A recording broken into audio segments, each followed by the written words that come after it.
England was where it all started. In the United States, they were granted a charter from the Grand Lodge of England to start the Masonic fraternity in America. And many of the founders of the country, Ben Franklin, George Washington, and I believe there's been at least 13 presidents that were Masons. Today we're headed behind the walls of Purdie Lodge number 170 in Windsor. This Masonic Lodge was chartered in 1873 and derives its name from the most worshipful John R. Purdie, a past Grand Master of Masons in Virginia. He was a member of several lodges in the county. I mean, like Smithfield and Windsor, and he was just so active in Masonry that I'm sure they felt it was good to recognize his service to the fraternity. A physician who served as mayor of Smithfield from 1863 to 1866, Purdie served 2 terms as Grand Master of the Masons in Virginia. He reached the office of Grand High Priest of the Grand Royal Arch during the Civil War. Inside the lodge is a portrait of him. This portrait is featured on the cover of Dr. Purdie's papers, Smithfield Sketches 1843 to 1884, a book collecting his writings. Freemasons belong to the oldest fraternal organization in the world, a group begun during the Middle Ages in Europe as a guild of skilled builders. With the decline of cathedral building, the focus of the society shifted, and today Freemasons are a social and philanthropic organization. For a couple of years we've done $3,000 scholarships for high school students. So Masonry is very generous.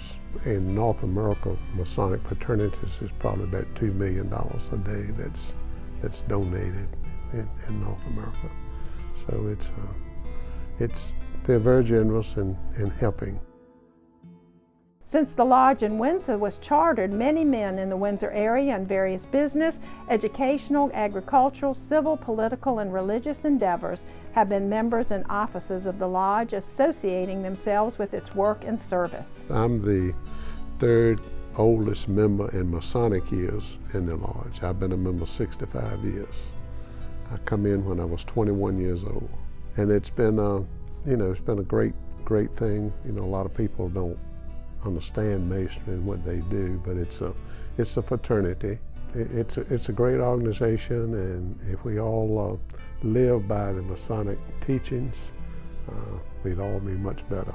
But I guess goal in life is to try. The first lodge was located on the south side of the Norfolk and Western Railroad, adjacent to the residence currently owned by the Barton family. The building faced the railroad and was moved to 7B Avenue. It still stands today. In 1906, the lodge voted to buy a lot and construct a new lodge. A wooden building. Was a 2-story building, built all 30 foot wide, 50 foot long, and 24 foot high. And the cornerstone for that was laid on November the 14th, 1907. Cornerstones symbolize sturdiness, morality, and truth.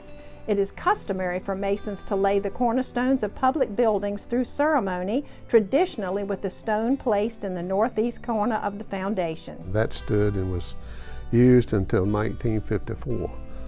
And then Hazel came in October the 15th, 1954, and that tore the roof off of the building and other damage to it. So that was the last meeting that was held in that building, which was on this lot. And then they built this building, and then this was completed in 1955. The design was a 1-story brick building, and the design has been used by other lodges. The contract at J.R. Wills was $14,255. I've been active in the lodge. I've served as secretary about 25 years, over about 3 different terms. That's a hard job to get rid of.